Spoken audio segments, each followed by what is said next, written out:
the WC! Hi, I'm Rob.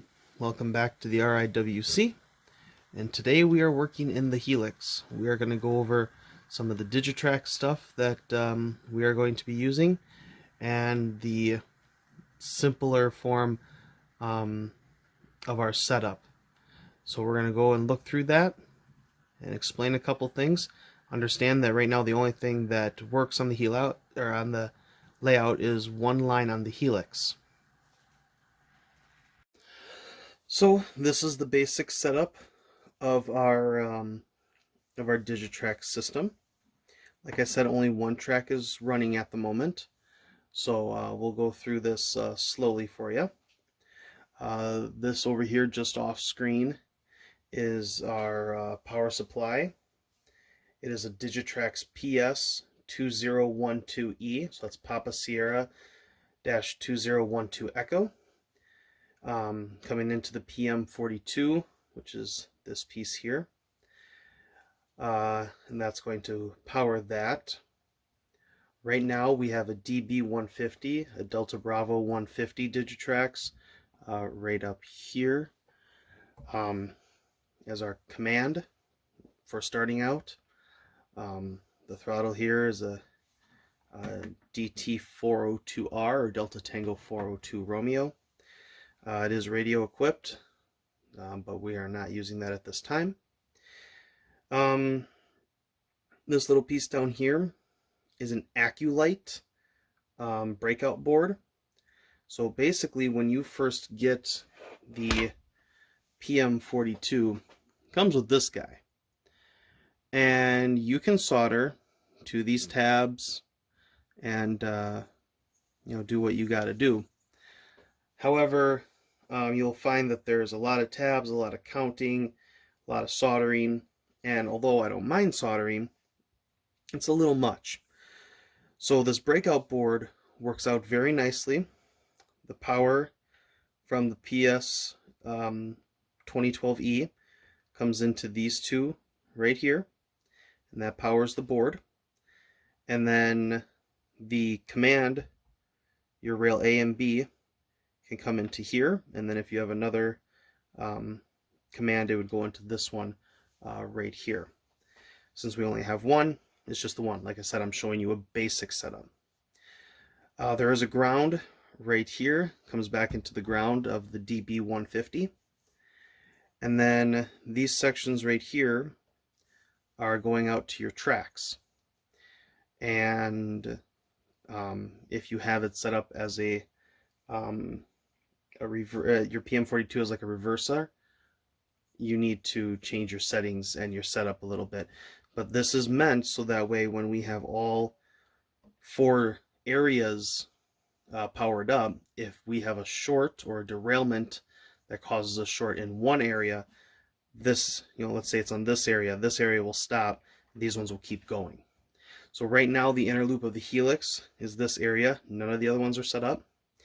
And so in the intro, when you saw the train going behind me, that was off here. Yeah, I chose to do the breakout board just because it was easier. It works a lot better for me. I'm very happy with it.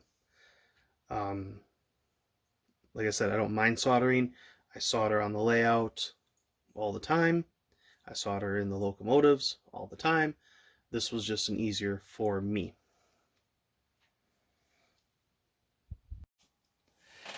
Now looking at the face of our DB150, as said, we have the ground and then rail A and B, which come into our PM42.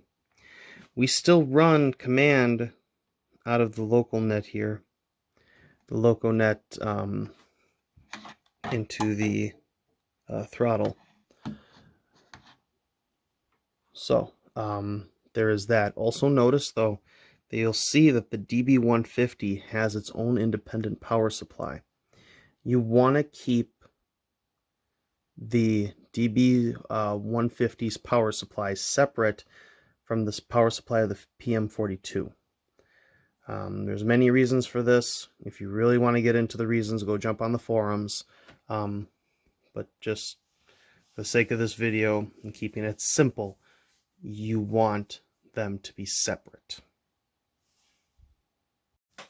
Now I do know it's a little dirty in here, but from the PM42, that track wire runs under the layout, or in this case under the support of the Helix, and then is coming up and wrapped around one of my threaded poles.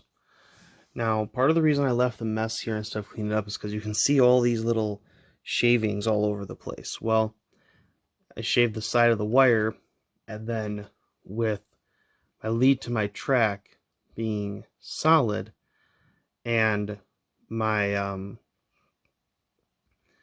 basically my bus line being braided, I'm able to shave off the side, send the solid through the middle of the braided, and kind of bend it back, so that way there's a fold through on the other side of the braid, so it folds backwards, and then solder to it. Now, there's a lot of different thoughts as to how often you should have a feeder dropped under your layout, and I will explain why I do different things on my layout as I go.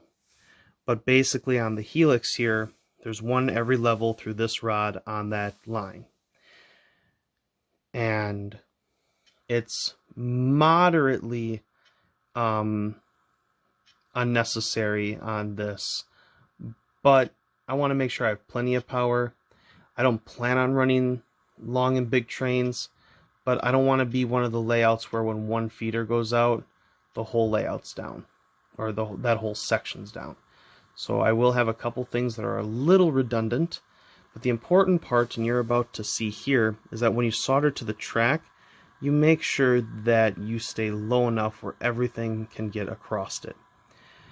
This is the Helix, so I don't have to worry too much about decoration. It doesn't have to look the most pretty, but even though it doesn't have to look the best, it still has to be operational. The trains still need to be able to go over it. It needs to be able to be smooth. As you can see here, we have definitely done that. And that'll do to the WC7525. I have been asked about my my track layout, my schematic, my track design. Growing up as a kid, not just with Thomas the Tank Engine. I kind of grew up before Chuggington kind of grew up. I'm the kid. But Thomas the Tank Engine, those wooden little railroads that you could build. The fun for me was not operating. Now, don't get me wrong, I have fun operating. I wouldn't work on the CN train buff or WCCN, and then the being the secretary of a different layout if I didn't have fun operating. But really the adventure for me is building. I am having a blast right now. I am learning so much. I am testing what I've done on other layouts. I'm enjoying this. But the point is that I don't have a schematic. I know what I want where. I know what kind of switches I want. I have the AnyRail program that I purchased a while ago. And if I feel like I want to do something, but I'm not sure it'll work, I will get the schematics and pull it up on AnyRail. And I recommend AnyRail to everybody. It's free if you are going to use like 50 pieces or less. If you're going to use more, you got to buy the license. I recommend if you're doing a bigger size layout, more than a 4x8 sheet of plywood, that you buy it. It's worth it. Every penny. I've used it. I actually brought schematics to the WCCN, to the CN train buff, and looked things over. Done it for this layout already more than once, including the Helix design. I've done it for the RS&W layout.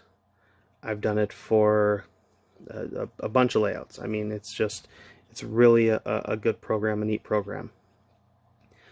But as much as I want to use that for, I don't want to say experimenting, but to see if something will work. I guess that is experimenting. I bought it because I kind of needed it before I went throwing money away. It's already paid for itself at least 30 times over. Like it's totally worth it. And what I got going on here, this is my layout. If I want to experiment on it, I will. But the adventure right now is just building it, and that includes the track schematic. I know exactly what I want my main line to be. I designed my main line on any rail, so everything after that, that's going to be in my head, and I'll build it how I want. That's the glory of it being my layout. With that also said, though, the CN train buff has that modular layout that I brought up in the other video. I recommend you guys go and check out his newest upload, the Part 2 Chris Conley layout install. I mean, you can watch him build the WCCN, you can watch me build the RIWC, you can watch us build whatever, but I mean, these modular layouts, they're really cool. I can tell you that CN Train Buff is doing a great job. He is an amazing carpenter. He's very fun to work with as well. So, I mean, just to watch him do this is awesome, and I recommend that you follow up with not just the WCCN, but this Chris Conley layout as well.